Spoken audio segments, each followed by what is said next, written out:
আচ্ছা, সকলকে শুভ সন্ধ্যা। বিশেষ করে যারা 11-12 এমপ্যানেলড হয়েছেন এবং ওয়েটিংয়ের প্রথম দিকে আছেন তাদেরকে, এবং 9-10 যারা কল ফর ভেরিফিকেশান হয়েছেন বা ইন্টারভিউ দেবেন তাদেরকে আন্তরিক শুভেচ্ছা এবং ভালোবাসা জানিয়ে আজকে আমি আমার কিছু বক্তব্য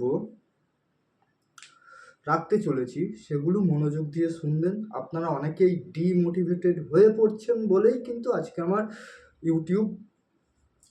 ইউটিউবে আসা। দয়া করে ডিমোটিভেট হবেন না। 2025 সালে নিয়োগ হবে, যেহেতু সরকার পরিবর্তন হয়েছে এবং বিভিন্ন আধিকারিক সহ চেয়ারম্যান, মধ্যশিক্ষা পর্ষদের সভাপতি, এগুলো আমরা দেখতে পাচ্ছি যে চেঞ্জ হচ্ছে। এখনও সেন্ট্রাল চেয়ারম্যান ঠিক হয়নি। এগুলো ঠিক হলেই কিন্তু নিয়োগ হবে, অযথা আপনারা ঘাবড়াবেন না। আর একটা বিষয়, যে 2025 সালে 9-10 ভ্যাকেন্সি ছিল 23,212টা, আর 11-12 ভ্যাকেন্সি ছিল 12,514টা।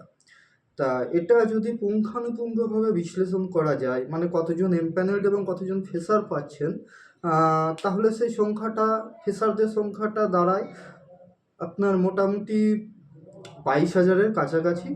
এবং 2016 সালে যারা ইন সার্ভিস ছিলেন তাদের 1.5 থেকে 2,000 জন নট কল ফর ভেরিফিকেশান হয়েছেন, যারা 9-10 এবং 11-12 কোনো কিছুতেই মানে কোয়ালিফাই করতে পারেননি বা অসফল হয়েছেন। এইবার যেটা আমার মূল বক্তব্য, যে কারণের জন্য আসা, যে হাইকোর্টে একটাই মাত্র কেস আছে 2025 নিয়ে, আর হাইকোর্ট বা সুপ্রিম কোর্টে কোথাও কোনো কেস নেই 2025 নিয়ে। সেটা হচ্ছে 10 নম্বর কেস। ওকে, 10 নম্বর কেসটা বিশেষ গুরুত্বপূর্ণ। ইতিপূর্বে যারা আমার সাথে ফেসবুকে যুক্ত তারা দেখেছেন যে সেখানে কিছু আমি পোস্ট করেছিলাম। 2011 সালেও কিন্তু এক্সপিরিয়েন্স মার্কস দেওয়া হয়েছিল, সেটা ছিল 5 নম্বর। ওকে, যেটা কিন্তু অ্যাকাডেমিক প্লাস রিটেন টেস্টের সাথে যুক্ত হয়ে মেধা তালিকা তৈরি করেই পরবর্তীকালে ইন্টারভিউ নেওয়া হয়েছিল। তা 2025 সালেও ব্যতিক্রম হবে না, এটা এনসিটির গাইডলাইনেই আছে। সুতরাং এনসিটিকে টপকে যারা গ্যাজেট ভায়োলেশনের মামলা করেছে তারা ভুল করেছে, ঠিক আছে, সেই মামলা হারতে চলেছে, আপনারা নিশ্চিন্তে থাকুন। এর সাথে একটা কথা বলে রাখি, 1997 সালে এসএসসি যখন প্রতিষ্ঠিত হয় তখন থেকে কিন্তু এক্সপিরিয়েন্স মার্কসের কথাটা ওই এসএসসির আইনেই বলা আছে। ওকে, যে অভিজ্ঞ যারা শিক্ষক শিক্ষিকা রয়েছেন তারা কিন্তু এক্সপিরিয়েন্স মার্কস বা তাদের পূর্ববর্তী যে অভিজ্ঞতা তার নাম্বার পাবেন। সুতরাং এখানে নিয়ে কোনো দ্বিমত নেই। যারা প্যানিক ছড়াচ্ছে আসলে তারা হয় not call for verification in service, নতুবা not call for verification freshers, বা যারা 11-12 চাকরিরত ছিলেন 2016 সালে কিন্তু 2025 সালে নট কল ফর ভেরিফিকেশন হয়েছেন। যারা 9-10 চাকরিরত ছিলেন তারা 11-12 প্রমোশন পাননি।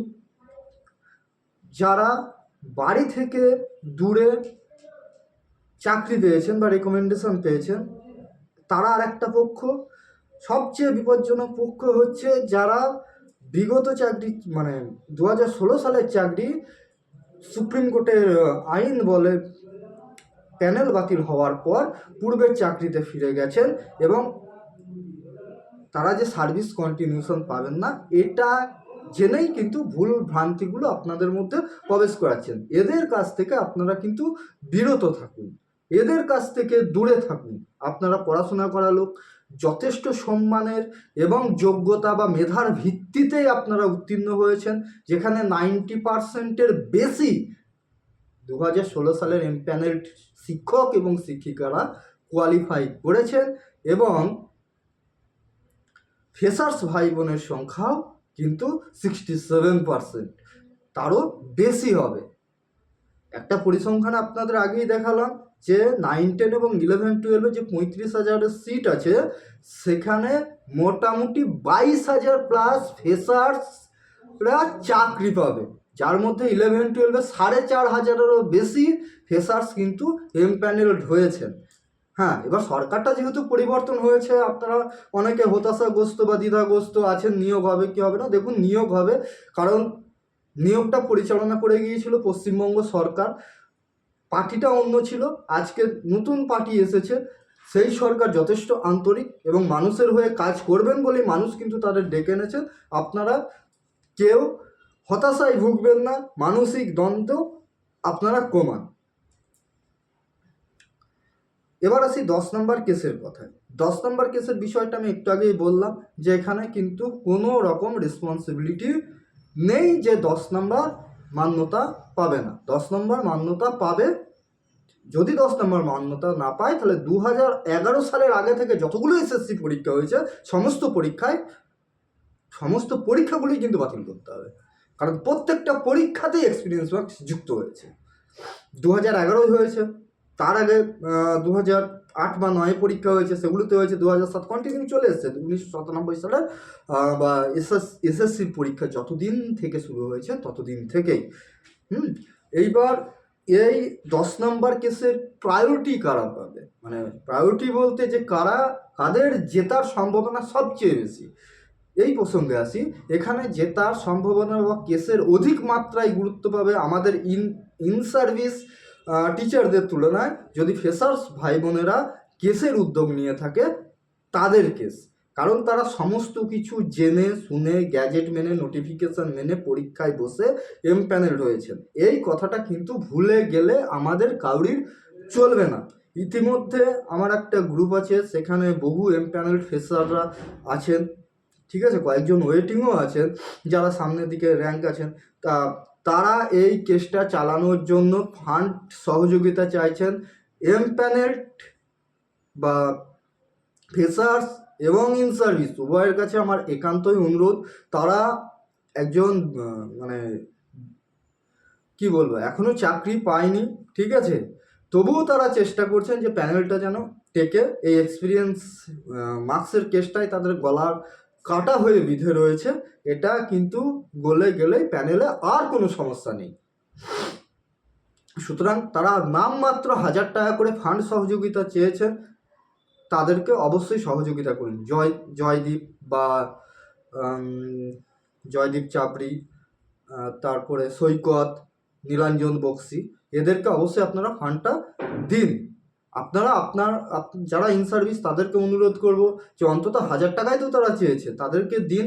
আপনারা আপনাদের সংগঠনেরও পাশে থাকুন, যে সংগঠনকে এড়িয়ে যাবেন না, সংগঠনের হয়েও লড়ুন, কিন্তু এদেরকে ন্যূনতম অর্থটা আপনারা দিন। কারণ আমার আইনিগত অভিজ্ঞতায় এমপ্যানেলড ফ্রেশার্সদের কেসের গুরুত্ব কিন্তু অনেক অনেক বেশি। 2 নম্বর কথাতে আসি, যে বিগত কয়েকদিন ধরে মানে বেশ কয়েকজন AVRSM এর প্রেসিডেন্টের সাথে আমি যোগাযোগ করেছিলাম। তাদেরকে আমি জানাই যে 2025 সালের বিষয়টা নিয়ে আপনারা কি ভাবছেন এবং বর্তমান সরকার কি ভাবছে। তাদের কাছ থেকে আমি একটা উত্তরে পেয়েছি, দেখো ভাই, 2025 নিয়ে অযথা টেনশন করা, উত্তেজনা বশীভূত হওয়া বা হতাশায় পড়ার কোনো দরকার নেই। তোমরা মেধার বলে পরীক্ষা দিয়েছো, ঠিক আছে, তোমাদের নিয়োগ হবে। সরকারটা যেহেতু পরিবর্তন হয়েছে, কিছুদিন ধৈর্য ধরো, তাদের এটাই বক্তব্য যে কিছুদিন ধৈর্য ধরো। এই AVRSM এর প্রেসিডেন্টের মধ্যে আমার দাদাও আছেন, ঠিক আছে, যিনি নদিয়া জেলার হায়ার সেকেন্ডারি বা উচ্চশিক্ষা বিভাগের প্রেসিডেন্ট। আমি নামটা বলছি না, কিন্তু উনি আছেন। উনিও আমাকে একই কথা জানিয়েছে যে অযথা টেনশন করো না ভাই। দাদা বলতে ভাইরা ভাই, মানে আমি বাড়ির সবচেয়ে ছোট, ও সেজ। অযথা টেনশন করো না ভাই, তোমাদের নিয়োগটা কিন্তু হবে, ঠিক আছে। আমি তখন বলি যে তাহলে 31 আগস্ট পর্যন্ত আমাদের রেকমেন্ডেশন বলছি এক্সটেনশনের ভ্যালিডিটি আছে, এবং 24 ফেব্রুয়ারি 2025 সালে যাদের কাউন্সিলিং হয়েছিল তাদের তো রেকমেন্ডেশনের ভ্যালিডিটি শেষ হয়ে গেছে, তা এই বিষয়টা কি চোখে দেখছো? তখন বলে দেখো ওগুলো টেনশন করার কিছু নেই, ঠিক আছে, সরকার যথেষ্ট বিবেচনাধীন, বিবেচনার সাথেই কাজ করবে এবং তোমাদের কাজ শুরু হয়ে গেছে। ভ্যাকেন্সিগুলো কালেক্ট করা ইতিমধ্যে সম্পন্ন হওয়ার পথে। কিছু ভ্যাকেন্সি হয়তো ত্রুটি বিচ্যুতি রয়েছে, সেগুলো ঠিক করার দিকে এগোচ্ছে। চেয়ারম্যান কে ঠিক করার জন্য মানে নিয়ে আসা হচ্ছে, এবং চেয়ারম্যান ঠিক হলেই কিন্তু এবং মধ্যশিক্ষা পর্ষদের যে প্রেসিডেন্ট নেই, সেই প্রেসিডেন্ট ঠিক হলেই কিন্তু তোমাদের নিয়োগটা কন্টিনিউ চলবে। এবং বেশ কিছু আধিকারিক যারা তৎকালীন সরকারের দুর্নীতির সাথে যুক্ত ছিলেন তাদেরকে সরিয়ে নতুন আধিকারিক এনে বসিয়ে এই নিয়োগটা করে দেওয়ার চেষ্টা করা হচ্ছে। এবং এর সাথেও জানায় যে এই নিয়োগটা শেষ হওয়ার চেষ্টা থাকছে সরকারের, এবং ডিসেম্বর মাসে SLST 3 পরীক্ষা আবার অনুষ্ঠিত হবে। সুতরাং যারা অসফল তাদেরকে ভালো করে পড়াশোনা করতে বলো। তো এই ছিল যাদের গতভুক্ত।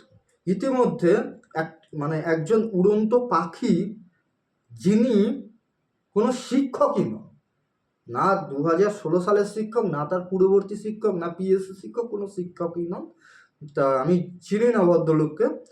তা তিনি এখন শুরু করেছেন 2016 সাল ফিরবে নাকি সুপ্রিম কোর্টের যে জাজমেন্ট তাকে চ্যালেঞ্জ জানাতে হবে। একটা কথা বলে রাখি যে আপনারা এই সমস্ত ফাঁদে পা দেবেন না। আগেও আপনারা ভুগেছেন, কেসের নামে অজস্র টাকা তুলে তার কোনো হিসাব দিতে প্রচুর সংগঠন পারেনি, ঠিক আছে, আবার একটা ফাঁদ কিন্তু পেতেছে, এটাই কিন্তু কোনো কাজ হবে না। AVRSM স্পষ্ট ভূমিকা, যদি 2016 ফেরানোর কোনো উপায় থাকে তাহলে আমরা অবশ্যই চেষ্টা করব। আমি তাদের সাপেক্ষে যে উত্তরটা দিয়েছিলাম, 2016 টিচার আমি, 2016 সাল ফিল আমারও কোনো অসুবিধা নেই, কিন্তু প্রশ্ন হচ্ছে আমার 8 থেকে 9 বছরের আইনানুগ অভিজ্ঞতায় 2016 সাল ফেরানোর কিন্তু কোনো রাস্তা আমি খুঁজে পাইনি, ঠিক আছে। এবার আপনারা যদি চান যে যোগ্যদের চাকরি ফেরাবেন, মানে অতি যোগ্যদের যারা পাস টাস করতে পারলো না আর কি, তা সেটা আপনাদের উপর নির্ভর, কিভাবে ফেরাবেন আপনারা সরকারের সাথে আলোচনা করে নেবেন। আমি একটা যেহেতু প্রস্তাব দিয়েছিলাম যে ক্যাবিনেটে তাহলে বসুন, তা ওরা বললো দেখো ভাই ক্যাবিনেট থেকে পাস করা সম্ভব না, স্টেট কার্ড কথা বলে দিচ্ছে, ঠিক আছে। সুতরাং অযথা উত্তেজিত হওয়ার কোনো কারণ নেই।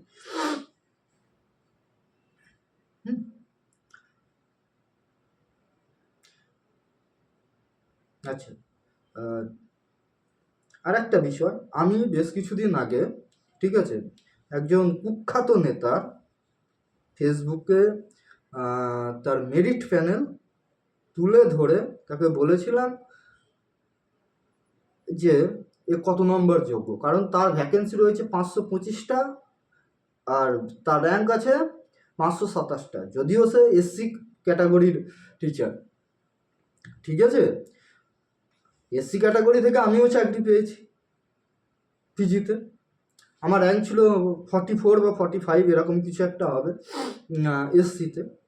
তা ইন্টারভিউ দিই, সেখানে 20-র মধ্যে স্কোর হয় 17.75। তা আমি যখন চাকরি পাই তখন আমার র্যাঙ্কটা দাঁড়ায় 86, ঠিক আছে। তা এখনই র্যাঙ্ক 525, যখনই ইন্টারভিউ দেওয়া শেষ হবে রেশিওর মধ্যে পড়বে কিনা আমার সন্দেহ আছে, ঠিক আছে। এই সমস্ত উড়ন্ত ঘুঘুদের 2016 ফিরবে বলে সারাদিন যারা ফেসবুক জুড়ে চেঁচাচ্ছে না, তাদের কথায় কান দেবেন না। আপনার 2016 সালের চাকরিটা যেমন সম্মানের চাকরি, আপনি দ্বিতীয়বার পরীক্ষা দিয়ে উত্তীর্ণ হয়েছেন 2016 থেকে, তার সেই চাকরিটা আরও সম্মানের। আপনি প্রমাণ করতে পেরেছেন যে শত বাধা বিপত্তি সত্ত্বেও আপনি প্রকৃত যোগ্য। আমি একটা জিনিস ভালো বুঝি, দীর্ঘদিন ধরে নেট সেট পড়িয়েছি, প্রচুর স্টুডেন্ট নেট সেট কোয়ালিফাইড, ঠিক আছে। দীর্ঘদিন ধরে আজকে শিক্ষকতার চাকরির বয়স আমার 8 বছর হতে চলছে, তা সেখানেও কিন্তু আমার শিক্ষকতা নিয়ে কোনো রকম দুর্গন্ধ নেই। যেটা দিতে পেরেছি মন থেকে দিতে পেরেছি।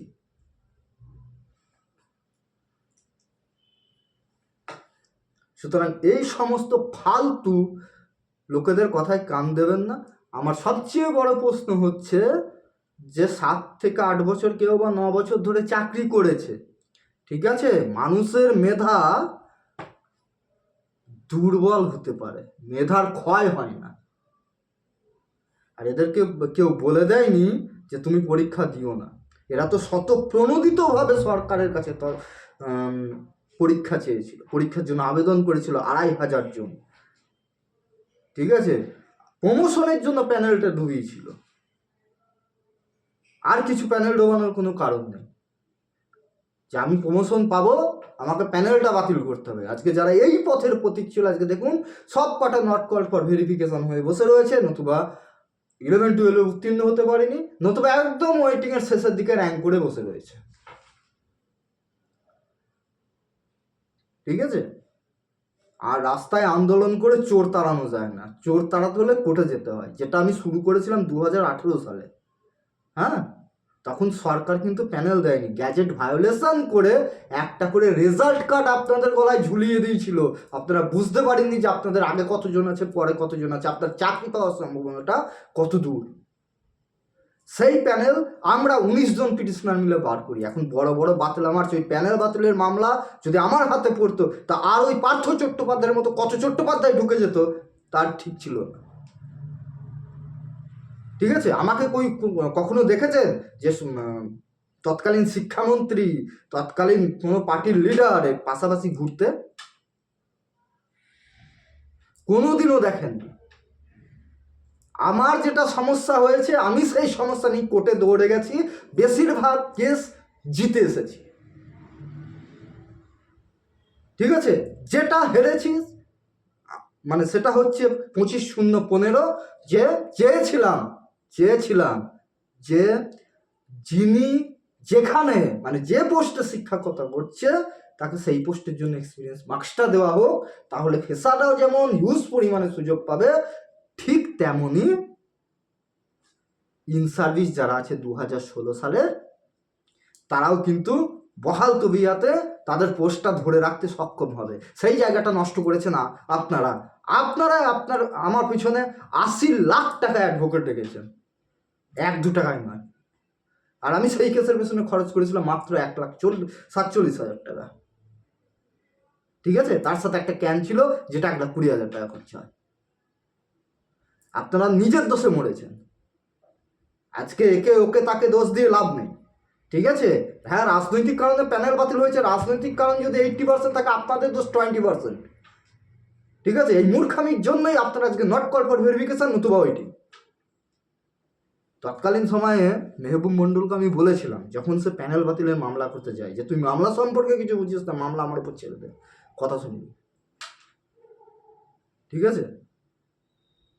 আজকে যারা মামলা করতে যে গিয়েছে না, প্যানেল বাতিল বা আরও বেশ কিছু রিভিউ টিভিউ হ্যাড্ডা ব্যাড্ডা, মামলা সম্পর্কে কোনো আইডিয়া নেই। মামলা কীভাবে সাজাতে হয় সেটাই তারা জানে না। একে ওকে দোষ দিয়ে বেরোলে হবে নাকি?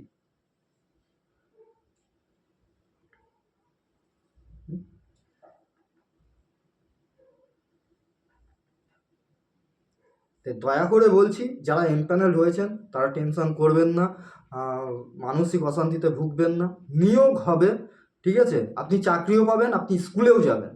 হ্যাঁ, যারা 9-10-এ কল ফর ভেরিফিকেশন হয়েছে তাদের উদ্দেশ্যে বলছি যে আপনারা ভালো করে পড়াশোনা করুন। এই সব প্যাঁচালে কথায় কান দেবেন না। এই প্যাঁচালে কথা শুনে কিছু হয় না। আর কেস এরা জিততে পারবে না, কেস নেই তো জিতবে কি করে। একটা আছে 10 নম্বরের কেস, যেটা আমি নিজের তরফ থেকে ওয়েটিং দিয়ে লড়ানোর চেষ্টা করছি, এবং তারাই সেই কেসটা হ্যান্ডেলিং করবে। এখানে আমার কোনো ভূমিকা নেই, শুধু সহযোগিতা করাটা আমার ভূমিকা। ওরা আমাকে বলেছিল দাদা 1,000 টাকা দিতে হবে, আমি 1,000 টাকা পাঠিয়ে দিয়েছি। এখন আপনারা যারা ইন সার্ভিস আছেন বা যে সমস্ত ফেসার ভাই বোনেরা এখনও টাকা দেননি, ওই জয়দীপ চাবড়ি বা সৈকত বা নীলাঞ্জন বক্সি এদেরকে সহযোগিতা করুন, বা ওই মৌমিতা হেমব্রম বা প্রীতম হাজরা এদেরকে সহযোগিতা করুন, ঠিক আছে, যদি চাকরি বাঁচাতে চান। 2016 কোনোদিনও ফিরবে না। আমি আগেই বলেছি, আমি বেশ কিছু ABRSM এর প্রেসিডেন্ট সভাপতির সাথে কথা বলেই কিন্তু আপনাদের জানাচ্ছি, ঠিক আছে। ভোট চলাকালীন পূর্বে যে আমাদের নিয়োগটা যাতে কমপ্লিট করে দিয়ে যায়, তার জন্যই কিন্তু চেয়েছিলাম যে বর্তমান যে সরকার আছে বা যে সরকার নিয়োগটা সূত্রপাত করেছে সেটা থাকুক। হয়নি, নতুন সরকার এসে কী করবে, একটু লেট হচ্ছে, এটা মানতে হবে, কিচ্ছু করার নেই, কিচ্ছু করার নেই। আর যারা দিনের পর দিন মানুষকে মিসগাইড করছে, আপনাদেরকে মিসগাইড করছে, ঠিক আছে, তারা ভালো করে পড়াশোনা করুন যদি নিজের জীবনে বাঁচতে চায়। এর ছাড়া সৎ উপদেশ দেওয়ার আমার আর কিছু নেই। 2016 ফেরার কোনো রাস্তা নেই, ঠিক আছে, সে যে বাবুই হোক না কেন ফেরাতে পারবে না। হ্যাঁ, আর 2016 ফিরলে তো সবচেয়ে বেশি খুশি আমি হব, কারণ আমি আমার ওয়াইফ এই 2016 প্যানেলেরই পিজি পোস্টের টিচার, ঠিক আছে। কিন্তু আমি তো নির্বোধ নই যে মরিচিকার পেছনে দৌড়াবো। আজকে যারা দৌড়াচ্ছে তাদের প্রশ্ন করুন যে তারা 7-8 বছর ধরে স্কুলে কি পড়িয়েছে আর নিজেরা কি পড়াশোনা করেছে, না অন্য কোনো কুকর্মে লিপ্ত ছিল। কারণ স্টাফ রুমের কালচার আমার এই 7-8 বছরে কম দেখা হয়নি, ঠিক আছে। ওই জন্যই হয়তো ফেসবুকে আমি একদিন লিখেছিলাম যে প্রত্যেক ইন সার্ভিস টিচারকে 5 বছর অন্তর সাবজেক্ট ভিত্তিক, মানে তার সাবজেক্টের উপর পরীক্ষা দেওয়া উচিত, যাতে এই কুট কাচালি, স্টাফ রুমের কুট কাচালি, এর পেছনে লাগা, রাজনীতি করা, এগুলো যেন বন্ধ হয়। তাহলে তারা ওই কাজগুলো করে বেরিয়েছিল, তাহলে ওই জন্যই তারা নট কল ফর ভেরিফিকেশন। শিক্ষক সব সময় মেধা চর্চায় থাকবে, এছাড়া শিক্ষকের কোনো দায়িত্ব নেই, সব সময় মেধা চর্চায় থাকবে, ঠিক আছে। আজও আমি পড়াশোনা করি, আজও আমি বই লিখি, আমি তো মেধার বাইরে গিয়ে কথা বলছি। আজও আমার প্রাচীন ভারতের বই সারা ওয়েস্ট বেঙ্গলের মধ্যে টপ পজিশন আছে। লোক ওই বই খুঁজে এখন পাচ্ছে না, তাও আবার এমসিকিউ লেভেলের। বড় বড় বাতিল মারলে হবে? সুপ্রিম কোর্ট শত্রু? এখন যদি ওইটা আমি আরএসএস এর কাছে পাঠাই যে আমাদের দেশের খাচ্ছে, আমাদের দেশে পড়ছে, আমাদের দেশে পড়ে চাকরি করছে, অথচ আমাদের দেশের বিচার ব্যবস্থাকে বলছে যে সে শত্রু, ঠিক আছে। কত বড় জঘন্য এবং নির্লজ্জ মানসিক কথা এদের। হ্যাঁ, প্রাইমারিতে ফিরে গিয়েছিস, প্রাইমারির চাকরি করগা, ঠিক আছে। তুই যা চিটিং বা যা চোর, হ্যাঁ, তুই একটা ভালো জেনুইন কেসকে ডুবিয়েছিস 41453, সময় থাকা সত্ত্বেও হিয়ারিং করাস নে, নাহলে আজকে এই যোগ্য টিচারগুলোকে পরীক্ষা দিতে হতো না, ঠিক আছে। অজস্র টাকা তুলেছিস, সেই টাকা নিয়ে ছেলে খেলা খেলেছিস। হ্যাঁ, লোককে আমি এনেছিলাম যে ওই কেসটার জন্য, আর তুই তাদেরকে নিয়ে চলে গেলি যে কিউরেটিভের দিকে, তো এর ওই কিউরেটিভ টেকার সম্ভাবনা 0.00001%ও নেই, ঠিক আছে। কারণ তুই গ্যাজেট মেনেছিস, নোটিফিকেশন মেনেছিস, পরীক্ষা দিয়েছিস, পরীক্ষায় রেজাল্ট পেয়েছিস, এমপ্যানেল হয়েছিস। এখন তোর ভয় হচ্ছে যে তুই প্রাইমারিতে ফিরে গিয়েছিস, সেখানে তুই সার্ভিস কন্টিনিউশন পাবি না, তাই এই সমস্ত প্রলোভন দিয়ে লোককে উত্তেজিত করা। তোদের এই বাঁদরের গ্রুপ, যেদিন ওই তোদের ওই গুরুদেব কি যেন নাম, শিশির বাবু নাকে, যেদিন চিনতে পারবে না, সেদিন ওই ফেসবুক লাইভ এসে তোদেরই গাল দেবে,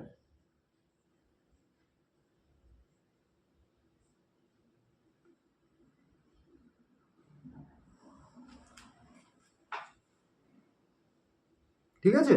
আমি আবারও রিকোয়েস্ট করছি, যারা এমপ্যানেলড হয়েছেন এবং যারা 9-10-এ কল ফর ভেরিফিকেশন হয়েছেন, যারা এমপ্যানেলড হয়েছেন তারা দুশ্চিন্তা মুক্ত থাকুন, এবং যারা কল ফর ভেরিফিকেশন হয়েছেন 9-10-এ তারা ইন্টারভিউর জন্য পড়াশোনা শুরু করুন, কারণ কাজ এগোচ্ছে।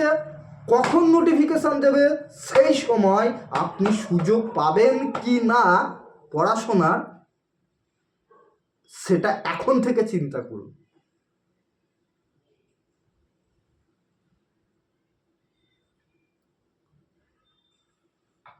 ঠিক আছে। ওই 2016 সালের ওই সমস্ত ভেজাল মালদের প্রতি আমার কিন্তু কোনো রকম সহানুভূতি, সহমর্মিতা কিছু নেই, কারণ এরা নিজেদের পায়ে নিজেরা কুড়ুল মেরেছে।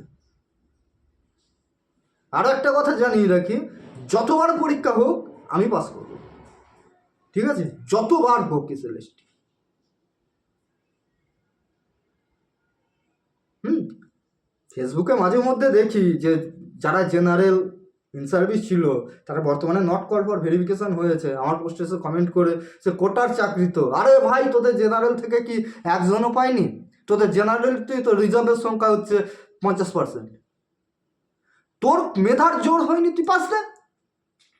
তোর যদি মেধার শক্তি থাকতো তাহলে তুই নিশ্চয়ই পেতিস। ঠিক আছে,